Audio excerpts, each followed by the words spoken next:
வேத பாடசாலை நிகழ்ச்சிக்கு உங்களை அன்புடன் அழைக்கிறோம்.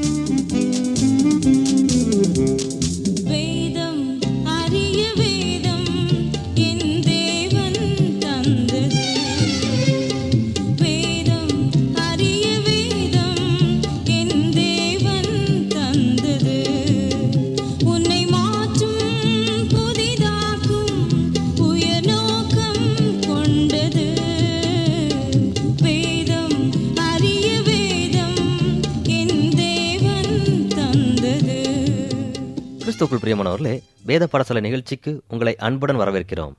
இந்த நிகழ்ச்சியில் நாம் வேதாகமத்தில் உள்ள ஒவ்வொரு புத்தகத்தையும் தியானிப்பது தேவன் நமக்கு கொடுத்த ஸ்லாக்கியமாகும். மேலும் நீங்கள் தேவனுடைய வார்த்தைக்கு உங்களை முழுமையாக அர்ப்பணித்து நிகழ்ச்சியை கேட்டு வருகிறதை குறித்து மகிழ்ச்சி அடைகிறோம். புதிய ஏற்பாட்டில் உள்ள பாதிக்கும் மேற்பட்ட நிருபங்களை எழுதிய அப்போஸ்தலனாகிய பவுல் கலாத்தியருக்கு எழுதின நிருபத்தை இப்போது தியானித்துக் கொண்டிருக்கிறோம்.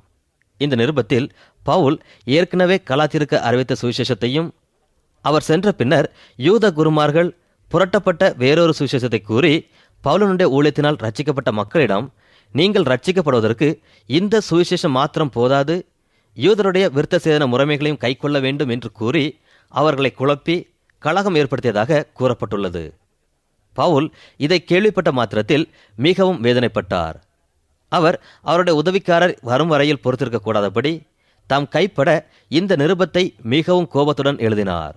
உங்களை கிறிஸ்துவின் கிருபையினாலே அழைத்தவரை நீங்கள் இவ்வளவு சீக்கிரமாய் விட்டு வேறொரு சுவிசேஷத்திற்கு திரும்புகிறதை பற்றி நான் ஆச்சரியப்படுகிறேன். வேறொரு சுவிசேஷம் இல்லையே? சிலர் உங்களை கலகப்படுத்தி கிறிஸ்துவனுடைய சுவிசேஷத்தை புரட்ட மனதாயிருக்கிறார்களே அல்லாமல் வேறல்ல. நாங்கள் உங்களுக்கு பிரசங்கித்த சுவிசேஷத்தை அல்லாமல் நாங்களாவது வானத்திலிருந்து வருகிற ஒரு தூதனாவது வேறொரு சுவிசேஷத்தை உங்களுக்கு பிரசங்கித்தால் அவன் சபிக்கப்பட்டவனாய் இருக்க கடவன். முன் சொன்னது போல மறுபடியும் சொல்லுகிறேன், நீங்கள் ஏற்றுக்கொண்ட சுவிசேஷத்தை அல்லாமல் வேறொரு சுவிசேஷத்தை ஒருவன் உங்களுக்கு பிரசங்கித்தால் அவன் சபிக்கப்பட்டவனாய் இருக்க கடவன் என்ற வார்த்தைகளோடு பவுல் கலாத்தியருக்கு எழுதின நிருபத்தை ஆரம்பிக்கிறார். அவர் கலாத்தியருக்கு எழுதின நிருபத்தில், நான் உங்களிடம் இருந்தபோது கிறிஸ்துவின் சுவிசேஷத்தை பிரசங்கித்தேன். கிருபையினாலும் விசுவாசத்தினாலும் ஒரு பாவி ரட்சிக்கப்படுகிறான். அது போதுமானது, வேறொன்றும் தேவையில்லை. ஆனால் சிலர் உங்களிடையே கலகத்தை ஏற்படுத்தி ஒருவன் ரட்சிக்கப்பட வேண்டுமானால் கிருபையும் விசுவாசமும் மட்டும் போதாது, விருத்த சேதனம் பண்ணப்பட்டு மோசேயின் நியாயப்பிரமாணத்தை கைக்கொள்ள வேண்டும் என்கின்றனர். நான் பிரசங்கித்த இந்த சுவிசேஷத்தை அல்லாமல் வேறொரு சுவிசேஷம் கண்டிப்பாக இல்லை. ஏனென்றால் அரபி தேசத்தில் நான் இருக்கும்போது எனக்கு இந்த சுவிசேஷம் இயேசு கிறிஸ்துவால் வெளிப்படுத்தப்பட்டது என்று முழு நிச்சயமாய் எழுதுகிறார். மேலும் 2ஆம் அதிகாரம் 11ஆம் வசனம் துவங்கி இந்த அதிகாரம் முழுவதும் நாம் வாசித்து பார்த்தோமானால் பவுல் அறிவித்த சுவிசேஷத்தை பற்றி தெளிவாக அறிந்து கொள்ள முடியும். கலாத்திய நாட்டிலே சுவிசேஷம் புரட்டப்பட்டதினால் பவுல் மீண்டுமாக இயேசு கிறிஸ்துவின் சுவிசேஷத்தை அதிக திட்டமாகவும் தெளிவாகவும் கலாத்தியருக்கு எழுதின நிருபத்தில் எழுதியுள்ளார். பவுல் வேறொரு சுவிசேஷத்தை பிரசங்கிக்கிற மனிதரை பார்த்து இவ்வாறு கேட்கிறார். யூத மக்களில் சிலர் ரட்சிக்கப்பட்டு இயேசு கிறிஸ்துவின் சீசராகும் போது அவர்கள் தேவனுக்கென்று தங்களை ஒப்பு கொடுத்தபடினாலே தாங்கள் முன் அனுசரித்து வந்த பாரம்பரிய பழக்கத்தையும் மோசேயின் நியாயப்பிரமாண விருத்த சேதன முறையையும் கடைபிடிக்க வேண்டிய அவசியமில்லை. யூதர்களுக்கே அப்படிப்பட்ட அவசியம் இல்லாதிருக்க புறஜாதியார் ஏன் இப்படிப்பட்ட காரியங்களை, அதாவது யூத முறைமைகளை பின்பற்ற வேண்டும் என்று கேட்கிறார். மேலும் இப்படிப்பட்ட நியாயமல்லாத செயலை யூத குருக்கள் புறஜாதியார் மேல் திணிக்கக்கூடாது என்று கட்டளையிடுகிறார். இப்படி பவுலும் பர்னபாவும் சுவிசேஷத்தை பிரசங்கித்த போது சபையில் தொடர்ந்து அதை குறித்ததான வாக்குவாதம் எழும்பிக் கொண்டே இருந்தது. இதை அப்போஸ்தலர் 15ஆம் அதிகாரத்தில் வாசிக்கிறோம். உதாரணமாக, அந்தியோகியா பட்டணத்தில் யூத விசுவாசிகளும் இருந்தனர், புறஜாதியான விசுவாசிகளும் இருந்தனர். அவர்களில் ஒரு சிலர் எல்லா முறைமைகளையும் ஒன்று போலவே அனுசரித்து சேர்ந்து வாழ்ந்தனர், ஒரே போஜன முறையை அனுசரித்தனர். இதனால் அங்கே பிரச்சனை எழும்பி வாக்குவாதம் உண்டானது. ஆனால் அந்தியோகியாவிலே 2 விதமான போஜன பந்தி, அதாவது யூத முறைமையின்படியும் புறஜாதியினரின் முறைமையின்படியும் அனுசரிக்கப்பட்டது. புறஜாதியார் அசைவ உணவை உட்கொள்பவர்கள். ஆனால் யூத மார்க்கத்தார் இப்படிப்பட்ட அசைவ உணவினால் தன்னை கரைப்படுத்திக் கொள்ளக்கூடாது என்று தவறான எண்ணம் கொண்டிருந்தனர். ஆதலால் 2 வகையான பந்தி அங்கே அமைக்கப்பட்டது. பவுல் அந்தியோகியா பட்டணத்திற்கு சென்று புறஜாதியினரின் முறைமைப்படி அமைந்த பந்தியில் அமர்ந்து உணவை உட்கொண்டது எல்லாருக்கும் மிகுந்த ஆச்சரியத்தை கொடுத்தது. ஏனென்றால் பவுல் ஒரு சிறந்த யூதன், பரிசேயருக்கெல்லாம் பரிசேயர். பவுல் கமாலியலின் பாதத்தருகே அமர்ந்து யூத பாரம்பரியங்களை கற்றவர். ஆனால் இங்கு புறஜாதிகள் உட்கொள்கிற உணவை உட்கொண்டார். அப்பொழுது பேதுருவும் புறஜாதியாருடன் சேர்ந்து அவர்களின் உணவை உட்கொள்ள துவங்கினார். இது சில நாட்கள் தொடர்ந்தது. ஒரு நாள் யூத பாரம்பரியத்தை மிகவும் ஜாக்கிரதையோடு அனுசரித்த எருசலேம் யூதரில் சிலர் அங்கு வந்தபோது அவர்களை பார்த்த மாத்திரத்தில் பேதுருவும் பர்னபாவும் எழுந்து அங்கிருந்து சென்று விட்டனர். இதை கண்டதும் பவுல் மிகவும் கோபமடைந்தார். கலாத்தியர் 2 அதிகாரம் 11, 12, 13 வசனங்களில் மேலும் பேதுரு அந்தியோகியாவுக்கு வந்தபோது அவன் மேல் குற்றம் சுமந்ததினால் நான் முகமுகமாய் அவனோட எதிர்த்தேன். எப்படியெனில் யாக்கோப்பினிடத்திலிருந்து சிலர் வருகிறதற்கு முன்னே அவன் புறஜாதியாருடனே சாப்பிட்டான். அவர்கள் வந்தபோதோ விருத்த சேனம் உள்ளவர்களுக்கு பயந்து விலகி பிரிந்தான். மற்ற யூதரும் அவனோட கூட மாயம் பண்ணினார்கள். அவர்களுடைய மாயத்தினாலே பர்னபாவும் இழுப்புண்டான். மேலும் 14 வசனத்தில் பவுல், இப்படி அவர்கள் சுவிசேஷத்தின் சத்தியத்திற்கு ஏற்றபடி சரியாய் நடவாததை நான் கண்டபோது எல்லாருக்கும் முன்பாக நான் பேதுருவை நோக்கி சொன்னது என்னவென்றால், யூதனாய் இருக்கிற நீர் யூதர் முறைமையாக நடவாமல் புறஜாதியர் முறைமையாக நடந்து கொண்டிருக்க புறஜாதியாரை யூதர் முறைமையாக நடக்கும்படி நீர் எப்படி கட்டாயம் பண்ணலாம் என்று கேட்கிறார். மேலும் பவுல் பேதுருவை பார்த்து, நியாயப்பிரமாணத்தின் கிரியைகளினாலே எந்த மனுஷனும் நீதிமானாக்கப்படுவதில்லையே. கிறிஸ்துவுக்குள் நீதிமான்களாக்கப்படும்படி நாடுகிற நாமும் பாவிலாக காணப்படுவோமானால் கிறிஸ்து பாவத்திற்கு காரணரோ? அல்லவே என்கிறார். நான் தேவனுடைய கிருபையை விருதாவாக்குகிறதில்லை. நீதியானது நியாயப்பிரமாணத்தில் வருமானால் கிறிஸ்து மரித்தது வீணாயிருக்குமே என்று கூறுகிறார். அந்தியோகிய பட்டணத்தில் புறஜாதியாரின் முறைமையாகவும் யூத முறைமையாகவும் நடந்த 2 போஜன பந்திகளில் புறஜாதியாரின் முறைப்படி நடந்த போஜன பந்தியில் பேதுரு பங்கு பெற்று சில முக்கிய யூத குருமார்கள் அங்கு வந்தபோது அவர்களுக்கு பயந்து வழி விலகி சென்றதினால் பவுல் பேதுருவை பார்த்து கோபத்துடன் சில ஆலோசனைகளை கூறுகிறார். இங்கு நாம் பவுலின் எதிரடையான சுவிசேஷத்தை படிக்கிறோம். பவுல் பேதுருவை எதிர்த்து 2 அதிகாரம் 20, 21 வசனங்களில், கிறிஸ்துவுடனே கூட சிலுவையில் அறையப்பட்டேன், ஆயினும் பிழைத்திருக்கிறேன். இனி நான் அல்ல, கிறிஸ்துவே எனக்குள் பிழைத்திருக்கிறார். நான் இப்பொழுது மாம்சத்தில் பிழைத்திருக்கிறதோ என்னில் அன்பு கூர்ந்து எனக்காக தம்மை தாமே ஒப்பு கொடுத்த தேவனுடைய குமாரனை பற்றும் விசுவாசத்தினாலே பிழைத்திருக்கிறேன். நான் தேவனுடைய கிருபையை விருதாவாக்கிறதில்லை. நீதியானது நியாயப்பிரமாணத்தினாலே வருமானால் கிறிஸ்து மரித்தது வீணாயிருக்குமே என்று கூறுகிறார். பவுல் இங்கே கூறுகிறது என்னவென்றால், முதலாவது, கிறிஸ்து நமக்காக மரித்தார். அது முழுமையான உண்மையான சுவிசேஷமாகும். பின்னர் நாம் கிறிஸ்துவுக்குள்ளே மரித்தல் வேண்டும். அதாவது நாம் மாம்சத்திற்குரிய காரியங்களை செய்யாமல் விட்டுவிட்டு தேவனுக்கென்று நம்மை முழுமையாக அர்ப்பணித்தல் அவசியம். மனிதர்க்கென்று வாழாமல் எதை செய்தாலும் அதை தேவனுக்கென்று செய்ய வேண்டும். இதையே எதிரடையான சுவிசேஷம் என்று அழைக்கிறோம். கலாத்தியர் 2 அதிகாரம் 20 வசனம் கண்டிப்பாக எல்லாரும் மனப்பாடம் செய்யக்கூடிய ஒரு முக்கியமான வசனமாகும். இங்கே பவுல் கிறிஸ்துவுடனே சிலுவையில் அறையப்பட்டேன் என்று கூறிய நிமித்தம் அதற்கு மேற்கொண்டு வாசிக்க அநேகர் விருப்பமில்லாமல் இருக்கின்றனர். சிலுவையில் அறையப்பட்டேன் என்று பவுல் ஆரம்பித்தாலும் அவர் 3 முறை பிழைத்திருக்கிறேன் என்று கூறுகிறதை கவனிக்க வேண்டும். பவுல் இங்கே உண்மையாக மரிக்கிறதை கூறவில்லை, மரிக்கிறதன் மூலமாக ஜீவிக்கிறதை கூறுகிறார். எப்படி அவர் ஜீவிக்கிறார் என்பதற்கான 3 காரணங்களை கூறுகிறார். முதலாவது, விசுவாசத்தினாலே பிழைத்திருக்கிறேன் என்று கூறுகிறார். இதுவே பவுல் ரோமருக்கும் கலாத்தியருக்கும் எழுதிய முக்கிய செய்தியாகும். புறஜாதியாரில் பிறந்த பாவிகளாயிராமல் சுபாவத்தின்படி பிறந்த யூதராயிருக்கிற நாமும் இயேசு கிறிஸ்துவை பற்றும் விசுவாசத்தினாலேயே அன்றி நியாயப்பிரமாணத்தின் கிரியைகளினாலே மனுஷன் நீதிமானாக்கப்படுவதில்லை என்று அறிந்து, நியாயப்பிரமாணத்தின் கிரியைகளினால் அல்ல, கிறிஸ்துவை பற்றும் விசுவாசத்தினாலே நீதிமான்களாக்கப்படும் படிக்கு கிறிஸ்து இயேசுவின் மேல் விசுவாசிகள் ஆனோம் என்று பவுல் கூறுகிறார். இரண்டாவதாக, இனி நான் அல்ல, கிறிஸ்துவே எனக்குள் பிழைத்திருக்கிறார் என்று கூறுகிறார். இங்கே பவுல் மிகவும் உறுதியுடன் கிறிஸ்து என்னில் வாழ்கிறார் என்கிறார். அவர் கிறிஸ்து உங்களில் வாழ்கிறார் என்று அறியீர்களா என்கிறார். உங்கள் சரீரம் தேவனுடைய ஆலயமாய் இருக்கிறது என்று நம்புகிறீர்களா என்று நம் ஒவ்வொருவரையும் பார்த்து கேட்கிறார்.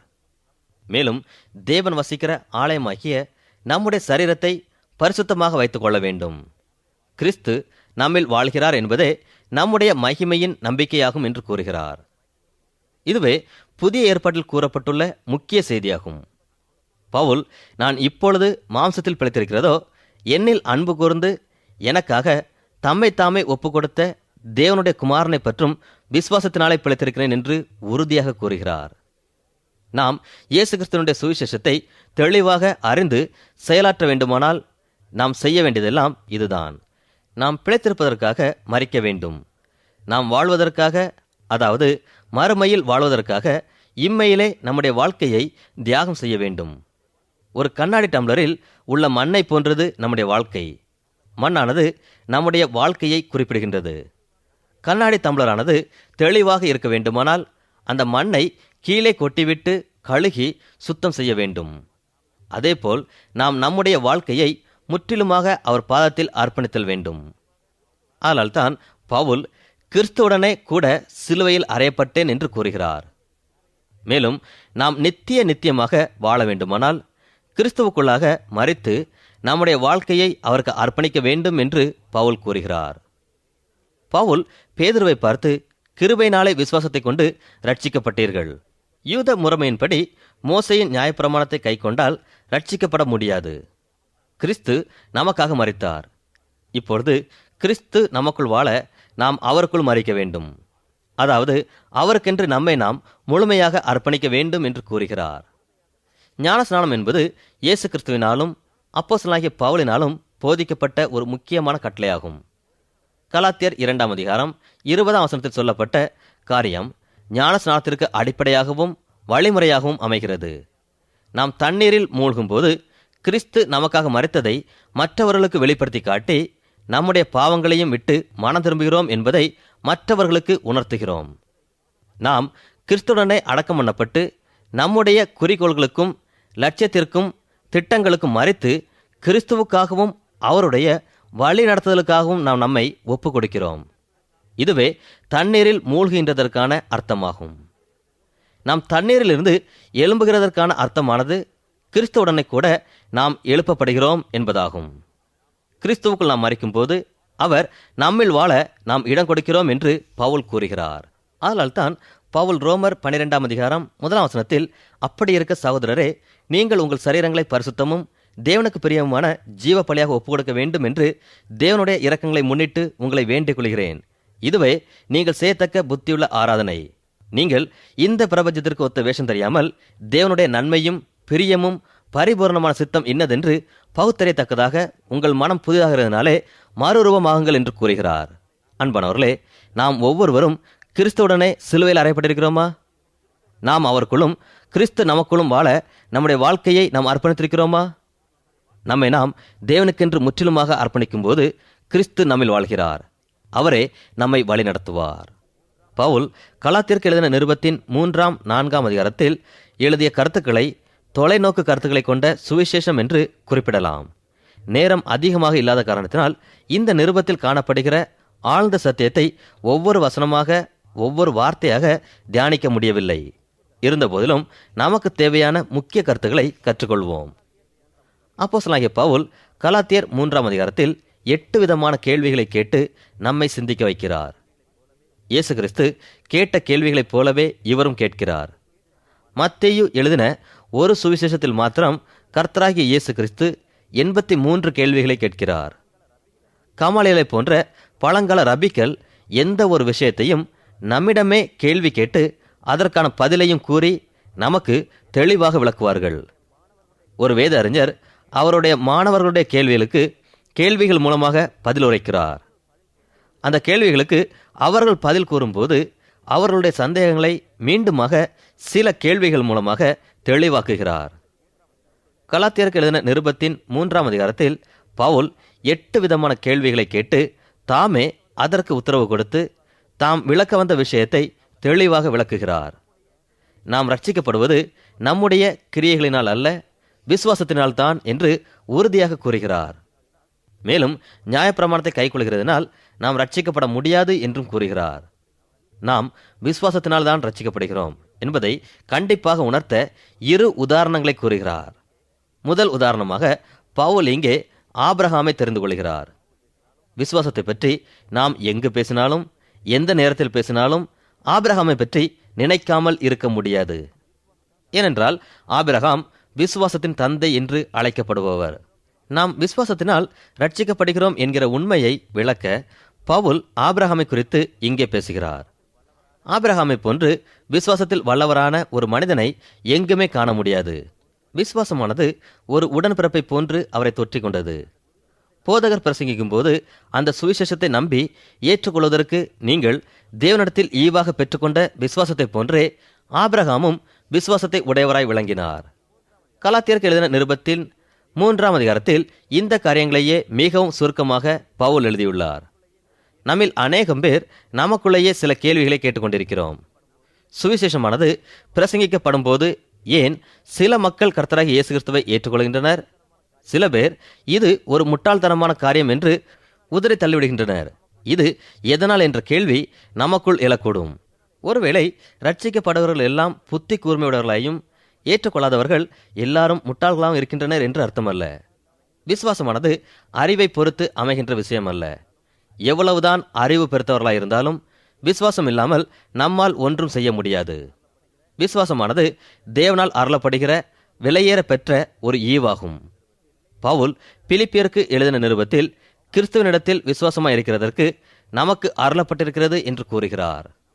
இப்போது நம்முன் வைக்கப்படுகிற கேள்வியானது கிறிஸ்துவினால் அருளப்படுகிற ஈவான விசுவாசத்தை பெற வாஞ்சிக்கிறோமா என்பதே ஆகும். பவுல் எபேசியருக்கு எழுதின நிருபத்தில் ரட்சிப்பை பற்றி கிருபையினாலே விசுவாசத்தை கொண்டு ரட்சிக்கப்பட்டீர்கள், இது உங்களால் உண்டானதல்ல, இது தேவனுடைய ஈவு, ஒருவரும் பெருமை பாராட்டாதபடிக்கு இது கிரியைகளினால் உண்டானதல்ல என்று கூறுகிறார். தேவன் அருளின ஈவாகிய விசுவாசத்தினாலே நாம் விசுவாசத்தை கொண்டவர்களாக இருக்கிறோம். ஆபிரகாமும் இந்த அனுபவத்தை உடையவராகவே விளங்கினார். ஆபிரகாம் தேவனை விசுவாசத்தபடினாலே சரீரம் செத்தவன் என்று எண்ணத்தகும் ஒருவனாலே வானத்தில் உள்ள பெருக்கமான நட்சத்திரங்களைப் போலவும் கடற்கரையில் உள்ள எண்ணிறந்த மணலைப் போலவும் மிகுந்த ஜனங்கள் பிறந்தார்கள். ஆபிரகாம் தேவனை விசுவாசித்தான், அது அவனுக்கு நீதியாக எண்ணப்பட்டது. நாம் நம்மை நம்புகிறவர்களை மிகவும் நேசிப்போம் அல்லவா? அதுபோல் தேவனும் தம்மை விசுவாசிக்கிற அனைவரையும் மிகவும் நேசிக்கிறார். ஆனால் தான் கலாத்தியர் 3ஆம் அதிகாரத்தில் இவ்வாறாக கூறப்பட்டுள்ளது, ஆகையால் விசுவாச மார்க்கத்தார்கள் எவர்களோ அவர்களே ஆபிரகாமின் பிள்ளைகள் என்று அறிவீர்களாக. நாம் கலாத்தியருக்கு எழுதின நிருபம் 3ஆம் அதிகாரத்தை வாசித்து ரட்சிக்கப்பட்ட அனுபவத்தை பெற்றிருப்போமானால் நாம் ஒரு ஆவிக்குரிய யூதன் என்று பவுல் கூறுவதை காண்கிறோம். ஆபிரகாமை போன்றே நாமும் விசுவாசத்தை உடையவர்களாய் இருப்போமானால் ஆவிக்குரிய விதத்தில் ஆபிரகாமுக்கு பிள்ளைகளாய் இருப்போம் என்று கூறப்படுகிறது. கலாத்தியருக்கு எழுதின நிருபத்தின் 3ஆம் அதிகாரத்தில் பவுல் மற்றொரு காரியத்தை கூறுகிறார். நியாயப்பிரமாணமானது நம்மை ரட்சிக்கக்கூடிய நோக்கத்தை உடையதாக விளங்குகிறது. மேலும் நியாயப்பிரமாணமானது நம்மை கிறிஸ்துவனிடத்தில் வழிநடத்தி செல்லக்கூடிய வழிகாட்டியாக அமைகிறது என்று கூறுகிறார். கலாத்தியர் 3ஆம் அதிகாரத்தில் பவுல் நியாயப்பிரமாணத்தின் கிரியை பற்றி கூறுகிறார். நியாயப்பிரமாணமானது நமக்கு ஒரு இரட்சகர் தேவை என்பதை உணர்த்தி காட்டுகிறது, நம்முடைய தவறுகளை சுட்டி காட்டுகிறதாய் அமைகிறது. நியாயப்பிரமாணத்தின் மூலமாக நாம் ரட்சிக்கப்பட முடியாது. ஆனால் நம்முடைய தவறுகளை அறிந்து கர்த்தராகிய இயேசு கிறிஸ்துவிடம் அவைகளை அறிக்கையிட்டு ரட்சிப்படைய ஏதுவாகிறது. ஆனால் தான் பவுல், நான் தேவனுடைய கிருபையை விருதாவாக்குகிறதில்லை, நீதியானது நியாயப்பிரமாணத்தினாலே வருமானால் கிறிஸ்து மரித்தது வீணாய் இருக்குமே என்று கூறுகிறார். இன்னும் தெளிவாக கூற வேண்டுமானால், நாம் ரட்சிக்கப்படுவதற்கு நம்முடைய நற்கிரியைகள் மட்டும் போதுமானதாக இருக்குமானால் பின்னர் தேவன் ஏன் அவருடைய ஒரே பேரான குமாரனை உலகிற்கு அனுப்பி அவரை பாடுகளுக்கு உட்படுத்த வேண்டும்? ஒருவேளை நாம் தேவனிடம், நீர் உம்முடைய குமாரனாகிய இயேசு கிறிஸ்துவை உலகிற்கு அனுப்பி சிலுவையின் மரணத்திற்கு உட்படுத்தியிருக்க வேண்டிய அவசியமில்லை, நாங்கள் நியாயப்பிரமாணத்தையும் மாலை பிரசங்கத்தையும் கை கொண்டு ரட்சிக்கப்பட்டு விடுவோம் என்று கூறலாம். நற்கிரியைகள் நம்மை ரட்சிக்கும் என்று நாம் நம்பி நற்கிரியைகளை நாம் செய்ய துணிந்தாலும் ரட்சிக்கப்படும் அளவுக்கு நாம் எவ்வளவு நற்கிரியைகள் செய்ய வேண்டும் என்று பவுல் நம்மை பார்த்து கேட்கிறார். இப்படி பவுல் கலாத்தியருக்கு எழுதின நிருபத்தில் அநேக கேள்விகளை கேட்கிறார். பழங்காலத்தில் கல்வியானது எல்லாராலும் பெறக்கூடாத அரிய காரியமாக காணப்பட்டது. ஒரு சில மக்களே கற்கும் சிலாக்கியத்தை பெற்றிருந்தனர். பொதுவான கல்வி சாலை இல்லாதபடினாலே வசதி படைத்த மக்கள் தங்களுடைய வீட்டிலேயே கல்வி கற்றனர். அவர்களில் பவுலும் ஒருவராவார். பவுல் ரோம குடிமகனாக பிறந்து வீட்டிலேயே ஒரு ஆசிரியரால் கற்பிக்கப்பட்டார். கல்வியின் நோக்கமானது ஒழுங்கையும் நல்வழியையும் மாணவர்களுக்கு கற்றுக் கொடுத்து குறிப்பிட்ட நாளில் தன்னுடைய சட்டபூர்வமான சுதந்திரத்தை சுதந்திரிக்க ஆயத்தப்படுத்துவதே ஆகும்.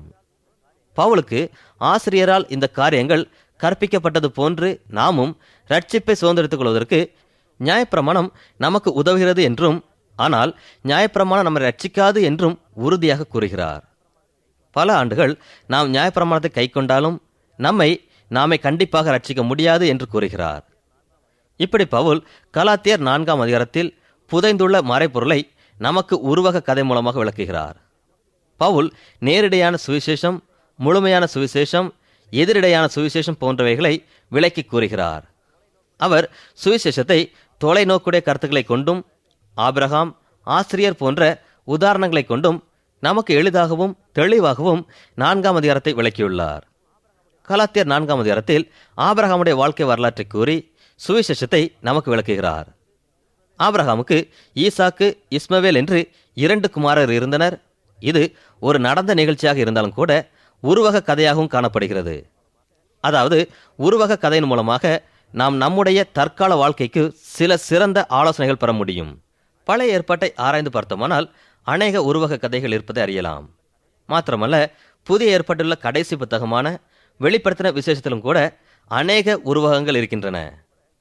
யோவான் எழுதின சுவிசேஷத்திலும் கூட அநேக உருவகங்களும் ஓமைகளும் காணப்படுகின்றன. பவுல் ஆபிரகாமுக்கு ஈசாக்கு, இஸ்மவேல் என 2 குமாரர் இருந்தனர் என்று கூறுகிறார். அது எவராலுமே மறுக்க முடியாத வரலாறாகும். ஏனென்றால் தற்காலத்தில் உள்ள செய்தியில் இதற்கான அடையாளங்கள் காணப்படுகின்றன. உலகத்தில் அராபியர்கள், யூதர்கள் என்ற 2 பிரிவினரை காணலாம். அராபியர்கள் இஸ்மவேலின் சந்ததியாகவும் யூதர்கள் ஈசாக்கின் சந்ததியாகவும் இருக்கின்றனர். ஆபிரகாம் தன்னுடைய மனைவியான சாராளின் சொல்லை கேட்டு ஈசாக்கு பிறக்கும் முன்னதாக எகிப்திய அடிமை பெண்ணாகிய ஆகாருடன் சேர்ந்து இஸ்மவேலை பெற்றான். ஆபிரகாம் இஸ்மவேலை பெற்றதை பவுல் தேவனால் அனுமதிக்க முடியாத மனுஷ சுபாவம் என்று கூறுகிறார். தேவன் ஆபிரகாமுக்கு ஒரு குமாரன் கொடுப்பேன் என்று ஆணையிட்டிருந்தார். அநேக நாட்கள் ஆபிரகாம் காத்திருந்த பின்னர் அவர் தேவனுக்கு சில ஆலோசனை கூறுகிறவராக இருந்தார். அவர் ஆகாரின் மூலமாக இஸ்மவேலை பெற்றதினாலே தேவனுக்கு உதவியாக இருக்க விரும்பினார். ஆபிரகாம் எகிப்திய அடிமை பெண்ணாகிய ஆகாரின் மூலமாக இஸ்மவேலை பெற்ற காரியம் அந்நாட்களில் மக்களால் ஏற்றுக்கொள்ளப்பட்டாலும் இது தேவனுடைய சித்தமில்லாமல் ஆபிரகாமுடைய சித்தமாயிருந்தது. இதையே பவுல் மாம்சத்தின் கிரியை என்று கூறுகிறார். நாம் ஜெபிக்கும் போது தேவனுடைய சித்தப்படி ஜெபிக்காமல் தேவனுக்கு நாம் ஆலோசனைகள் கூறுகிறவர்களாக இருக்கிறோம். சிலர் தேவனிடம், தேவனே இதை செய்துவிடும், அதை செய்துவிடும், பின்னர் மேற்கொண்டு நான் என்ன செய்வேன் என்பதை உமக்கு கூறுகிறேன் என்று ஜெபிப்பது உண்டு. இதுவல்ல ஜெபம். ஜெபமானது நாம் என்ன செய்ய வேண்டும் என்பதை தேவனிடம் கேட்டு அறிந்து பெற்றுக்கொள்ளக்கூடிய ஒரு காரியமாகும். விசுவாசிகளாகிய நம் ஒவ்வொருவருடைய வாழ்க்கையிலும் 2 விதமான போராட்டங்கள் உண்டு. ஆவிக்குரிய போராட்டமும் மாம்சத்திற்கு ஏற்ற போராட்டமும் ஆகும். ஆதலால் எப்பொழுது நாம் பரிசுத்த ஆவியானவரை பெற்றுக்கொள்கிறோமோ அப்பொழுதிருந்தே நாம் அவருடன் சேர்ந்து வாழ்ந்து போராட்டத்தில் வெற்றி பெறுகிறோம். ஆதலால் தான் பவுல் கலாத்தியர் 2ஆம் அதிகாரம் 20ஆம் வசனத்தில் 3 முறை நான் கிறிஸ்துவுடனே பிழைத்திருக்கிறேன் என்று கூறுகிறார். கிறிஸ்து நமக்குள் வாழும்போது நாம் நம்முடைய சுயத்தை வெறுத்து தேவனுடைய சித்தத்தின்படி செய்து நமக்கு வருகிற போராட்டத்தை கிறிஸ்துவின் மூலமாக ஜெயிக்கிறோம். கிறிஸ்துவை ஏற்றுக்கொண்ட பின்னர் நம்மிடையே ஆவிக்குரிய போராட்டமும் மாம்சீக போராட்டமும் உண்டாகிறது. இங்கே ஆபிரகாமுடைய 2 குமாரரில் இஸ்மவேல் மாம்சீக திட்டத்தின்படி பிறந்தவன். ஈசாக்கு தேவனுடைய அனாதி தீர்மானத்தின்படி சாராளுக்கு வயது சென்ற பின்னரும் ஸ்திரீகளுக்குரிய வழிபாடு நின்ற பின்னரும் பிறந்தான். இது தேவனுடைய அற்புதமான ஒரு செயலாகும். தேவன் ஆபிரகாமுக்கு தரிசனமாகி அவனுக்கு குமாரனை கொடுப்பேன் என்று சொன்னதை அவன் நம்பாமல் கையில் முகத்தை புதைத்து கொண்டு கேலியாக சிரித்தான். பவுலுக்கு அவருடைய சரீரத்தில் ஒரு முள் கொடுக்கப்பட்டிருந்தது. பவுல் தம்முடைய சித்தப்படி எந்த விஷயத்தையும் செய்யாமல் தேவனுடைய பரம சித்தப்படி செய்ய வேண்டும் என்பதற்காகவே அவருடைய சரீரத்தில் தேவனாலே ஒரு முள் கொடுக்கப்பட்டிருந்தது. பவுல் ஊழியத்திலே ஈடுபட்டு ஆவிக்குரிய கனிகளை அதிகமாக கொடுக்கவும் தேவனையே முழுமையாக சார்ந்திருக்கவுமே தேவன் அவரை பலவீனம் உள்ளவராக படைத்தார். கலாத்தியர் 5ஆம் அதிகாரத்தில் மாம்சத்தின் கிரியையும் ஆவிக்குரிய கிரியையும் விளக்குகிறார். இதன் மூலமாக பவுல் நமக்கு விளக்குவது என்னவென்றால், நாம் நம்முடைய சொந்த முயற்சினால் ரட்சிப்பை அடைந்து தேவனுடைய சித்தத்தை அறிய முடியாது. நம்முடைய கர்த்தராகிய இயேசு கிறிஸ்துவினால் மாத்திரம்தான் நாம் ரட்சிக்கப்பட முடியும். பரிசுத்த ஆவியானவரால் மாத்திரம்தான் நாம் பாவ மன்னிப்பின் அனுபவத்தை பெற்று விசுவாசத்தை கொண்டு ரட்சிப்படையக்கூடும். இதுவே பவுலால் கலாத்தியருக்கு எழுதப்பட்ட முக்கியமான செய்தியாகும். அன்பானவர்களே, பவுல் இங்கே இறுதியாகவும் உறுதியாகவும் கூறுகிறது என்னவென்றால், மாம்சத்தின்படி பிறப்பதெல்லாம் பாவமாகும். ஆனால் நாம் ஆவியின்படி பிறக்க வேண்டும். தேவனே இதை நாம் ஒவ்வொருவருடைய வாழ்விலும் நிறைவேற்ற வேண்டும். நாம் தேவனால் ரட்சிக்கப்பட்டு விட்டோமா? இல்லை என்றால் இப்பொழுதே நம்மை பாவத்திலிருந்தும் மரணத்திலிருந்தும் விடுதலாக்குகிற தேவனிடத்தில் நம்மை ரட்சிக்கும்படி மன்றாடுவோம். அன்பானவர்களே, இன்றைய நிகழ்ச்சியின் மூலம் நீங்கள் பெற்றுக்கொண்ட ஆசீர்வாதங்களையும் நிகழ்ச்சியை குறித்த உங்கள் கருத்துக்களையும் எங்களுக்கு எழுதி தெரியப்படுத்துங்கள். எங்கள் முகவரி: வேத பாடசாலை, விஸ்வபாணி, தபால் பெட்டி எண் 34, திருநெல்வேலி 2, தமிழ்நாடு. மீண்டும் கூறுகிறோம்: வேத பாடசாலை, விஸ்வபாணி, தபால் பெட்டி எண் 34, திருநெல்வேலி 2, தமிழ்நாடு.